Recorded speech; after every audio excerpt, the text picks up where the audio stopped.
Hello and welcome, everybody. Welcome to another edition of Email Never Sleeps. I'm Andrew Kordek, the Vice President of Customer Engagement here at iPost. And I've got not just one, but I have two wonderful guests today, Garin Hobbs and Joyce Sebastian of Zembula. So say hi, guys. Hi.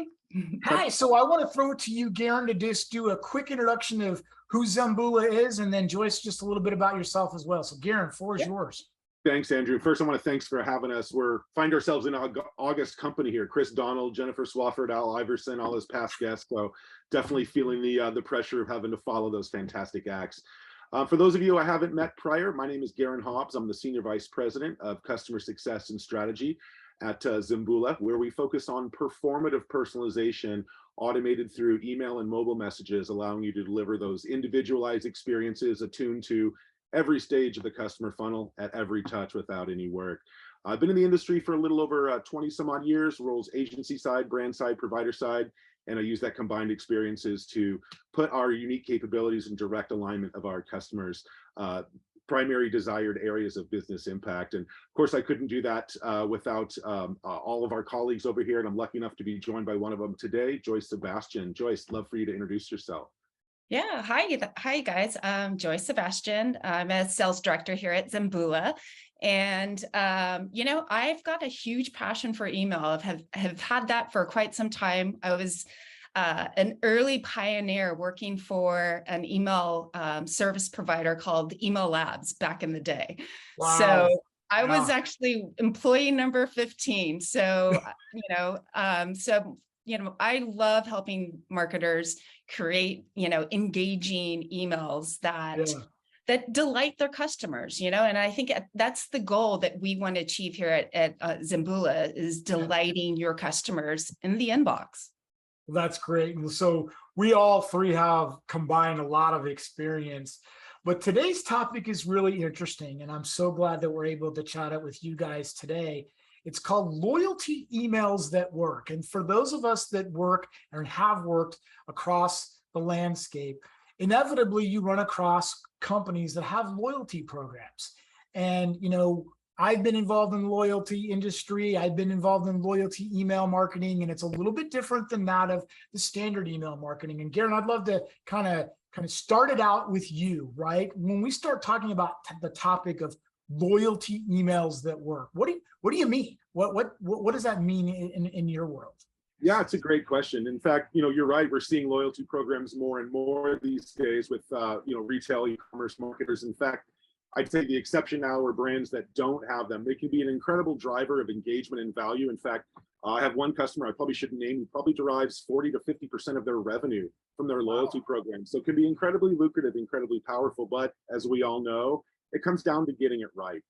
They're kind of two twin pillars of successful loyalty programs. The first is visibility. And I feel like marketers have done a really great job of covering the base of visibility in email. Typically, you see this take the form of things like status updates or showing incremental gains of points after a purchase is effected, et cetera, et cetera.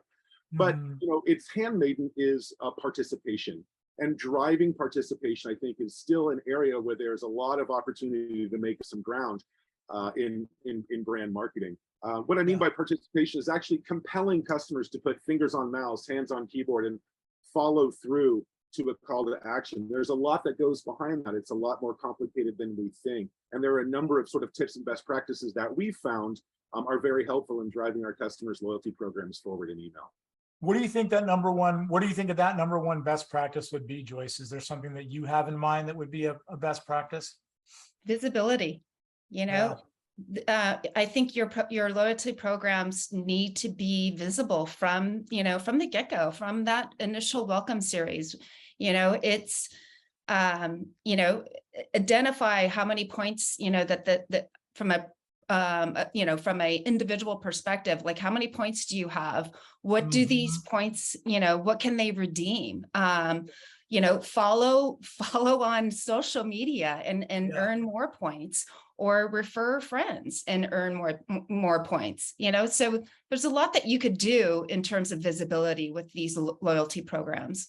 So we start talking about loyalty emails that work, right? And oftentimes I always advise people to say, separate your loyalty emails creatively, right, from that of your traditional marketing emails, because you want to get people to feel special. And you said visibility, Garin, and so did you, Joyce. And so I'm curious as to your thoughts about the separation in the creative portion of a loyalty email versus a non-loyalty email. Do you think that they should be treated differently? I agree. Yeah, I sort of half agree. I mean, yes and no. Right? I mean, they should be treated differently in terms of allowing loyalty programs to stand out in their value and in these explicit calls to action that you're trying to drive with loyalty. But what we're actually finding is the best practice is supplementing your dedicated loyalty messages with additional loyalty messaging ensconced in the other message you send, transactional, triggered, and most importantly, promotional. It's about the frequency of reminder. That's one of the big keys of visibility. It's about that frequency of touch and cadence, keeping not just the brand, but again, one's loyalty position, status, or opportunity top of mind, top of consideration within the consumer themselves. I remember being a part of when I traveled a lot pre-COVID, right? And I would get my American Airlines emails. And I felt really special when I was platinum or executive platinum. And it kind of just made me want to read every single one of those emails. What about as, and Joyce, I'd love your opinion on this. What about as they tier up, right? To go from whatever, gold to, diamond, platinum, or whatever. Do you feel that, that you can have that mixed messaging, like Garin said, into the typical, all the other types of emails? Do you think that feeling that people get in email, a loyalty email, when they're separated, is a good or a bad thing? Oh, I think it's a great thing. I think having that visibility of tiered structure is really important. You want to be able to, to achieve that next level, whether, that provides additional dollars that you could spend on an item, So yeah, no, I totally believe that, having that tiered structure and getting them committed to the next tier is really crucial. And what better way to do it is, via email. So I read a study many years ago that says, on average, people are a member, whether they know it or not, of 14 separate loyalty programs. That's probably more now. And let's say I'm a marketer new to the space, or that I'm taking over an existing loyalty program. I'd love your opinion on this, Garin. What would be the #1 single email or something that I should really concentrate on that would make a difference, a short-term and a long-term gain difference in my program? What would your thought be on that? Yeah, that's a great point. There's a certain character personality that really lends itself to just the gamification, the natural inherent gamification of loyalty, the feeling of achievement, the feeling of redemption, etc. But A, that's not entirely sustainable throughout the entire life cycle of a customer, and B, it's certainly not going to apply to your entire audience, right? When we think about loyalty programs, most of that value is latent. It's potential. It's waiting for you to realize that through another action. And so a lot of the things we're talking about, things like status updates, so that are very celebratory, very congratulatory, those do a lot towards visibility, but they don't lend a lot towards participation. So what we're finding are best practices in those emails are to direct each individual customer to a very explicit action, or make a very specific or individualistic recommendation on how to leverage the value of the loyalty program. It doesn't become valuable until it's realized. And that's sort of the big key of participation, is driving people to actively participate, not just bank funny money that really has no real currency until it's used. I remember I joined a loyalty program one time, and I was so confused over the point structure, right? It was like I had to have like 10,000 points for $1, right? It was like, or something to that effect of spend. So you get an email and you're like, you got 300,000 points, and it really wasn't that much value, right? That was involved in that. Joyce, when you talk to potential customers or customers of Zambula right now, their key concern is, how do I, for the lack of a better word, neuterize my program around points and redemption? What do you feel from an education standpoint brands are doing out there today in email, and how can they leverage that? I'm just curious as to what your thoughts are.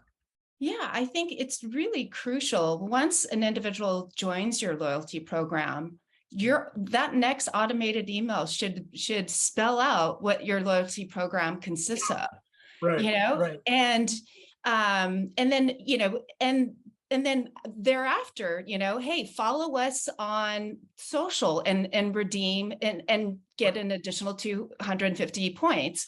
Right. Or refer a friend, and I think that, you've got to get it, you got to be able to have these outreaches where it's engaging, it's, they're participating, they're going to refer their friends. If I got an email that said, hey, I'm going to give you 500 points, refer me 3 of your besties, I would do that in a heartbeat. I mean, and that could potentially save me $20 on a pair of shoes or something.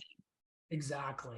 You know what's interesting, and I'll add on to that point is there has to be a consistent level of education. We talk a lot about onboarding, we talk a lot about the first email and the experience, but oftentimes we forget.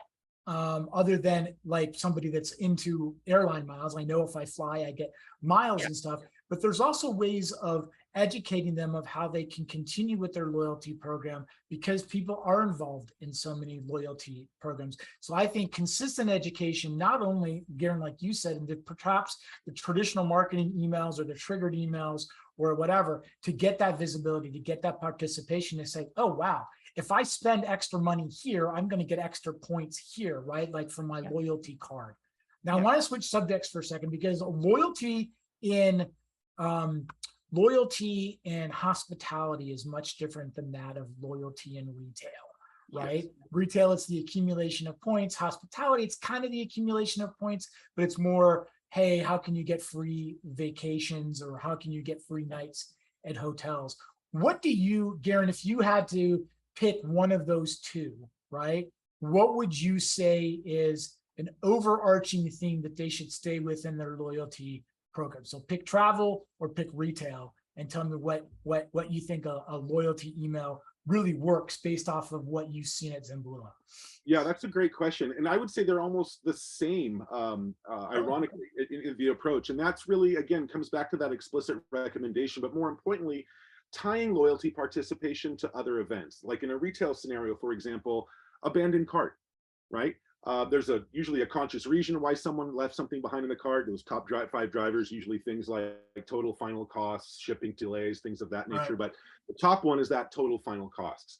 If I can show in an abandoned cart message or in the banners that Zambula puts in all the promotional messages that the item that I abandoned was $149 is only $89 when I apply my banked loyalty points, that's a very real compelling event. It's immediately realizing the potential value of my loyalty, and it's showing me how easily I can attain this desired product without, the full impact on my wallet. So it's those things that actually help realize that value and bring that to the fore, I think, are the best practices. And that exact same thing can be done in a travel scenario as well. Flight suggested based on past click, browse, or buy behavior.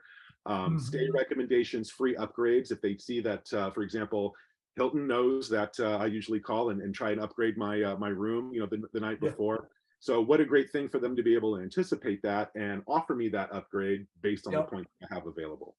I work with, and this question is, either one of you can take this. And I work with a lot of customers at iPost, and we often talk about loyalty programs and how we design an email program, or how does that supplement the other email program for that loyalty. And they always say, well, give me just what everybody else does. And I'm of the volition that, email just doesn't live in a vacuum, right? Neither does loyalty email live in a vacuum. And I'm curious if you agree with that or disagree with that, because there's not one just single blueprint for loyalty email. There's not a magic silver bullet in all of this. So I'm curious as to whether or not you agree or disagree with that statement. Yeah, I'd say I agree with part of it, but not a lot of it. I would say things like the structure and maybe currency of loyalty programs should feel fairly similar. You don't want to have to face an uphill educational battle on how you made that point yourself. You were kind of confused in the way that points work or accumulated in one of your loyalty programs. So the more you can make it function mechanically similar to others, the easier it will be for other people to participate. But the way that you showcase and merchandise the different benefits and values of being loyalty, that's your opportunity to differentiate. I mean, look, we live in a world where I can order the same Patagonia puff jacket from 12 different retailers at the same price and get free overnight shipping. So, you know, loyalty in those other areas where it's an opportunity for brands to differentiate and really kind of create and foster that brand preference. Final question, and I want both of you to answer that, and then I'm going to answer it, and then we'll do a wrap up. If you could only put one loyalty email into practice for a loyalty program, and you are betting your reputation, all of your reputation of all the years we've been in this industry, what would that one email be? Joyce, please hear your thoughts. On the spot, Joyce. There you go. On the spot. Wow. What would that one email be? You know, it would be education. This is how it works. Okay. Cool. Garin, what about you? Yeah, for myself, again, you know, loyalty programs don't exist for themselves. They usually exist to help drive other KPIs and other goals, typically revenue and LTV and things of that nature. So for me, again, it would be the practical drivers, tying it with actions that customers already taken. I know I probably stole my own thunder with the abandoned cart sort of recommendation just a moment ago, but that would be the one thing I would do, because again, it realizes value. It drives revenue for the organization. It ultimately allows customers to more easily and more cost effectively have the things that they want. It keeps everybody happy moving forward. And hey, in doing that, they're actually earning more points as well. So totally. That's sort of, that would be my best recommendations, that think of the practical triggers and how folks would typically want to consume or apply these points. So I was thinking about your answer, Joyce, and I was thinking about your Garin's your answer. And I've come up with my own answer, which would probably be, hey, you're next in line, or hey, you're X number of points away from that next tier sort of email, and then do the education in there, and then do based off of your thing. So I would combo all that. So I kind of cheated when I asked that question, because it is sort of like that participation, right? Like, oh my gosh, you want that badge of whatever, platinum or whatever, and you kind of make that feel good, so you can kind of do that education. All right. So we're nearing the end. I want to have kind of final thoughts or key takeaways.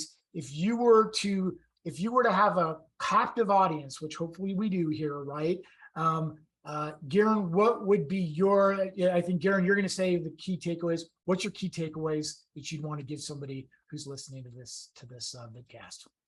Yeah, great question. For me, the TLDR, to kind of sum all this up, or, you know, worship at both the twin pillars of visibility and participation, pay them equal respect and give them equal consideration in your both your strategy and your frequency of message served.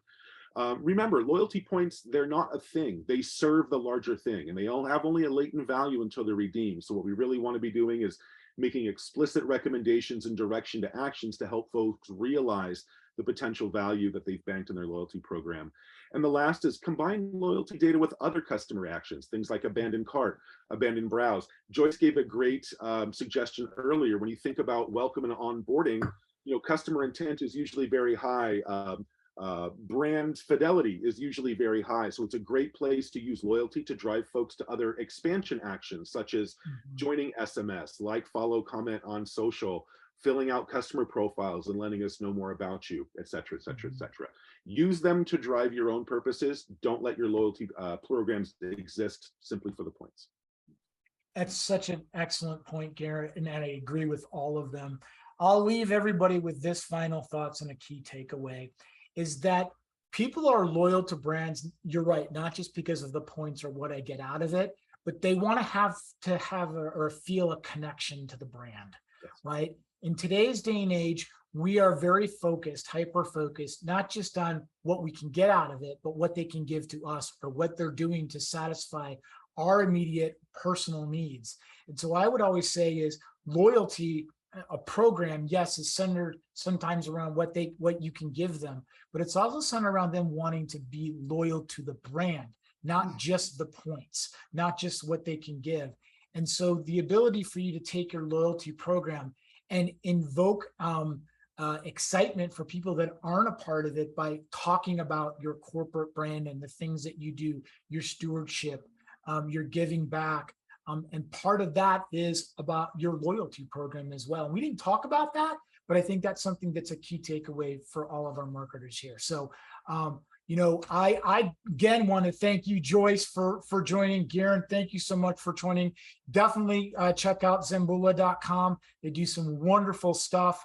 And I've known Garin for many, many years.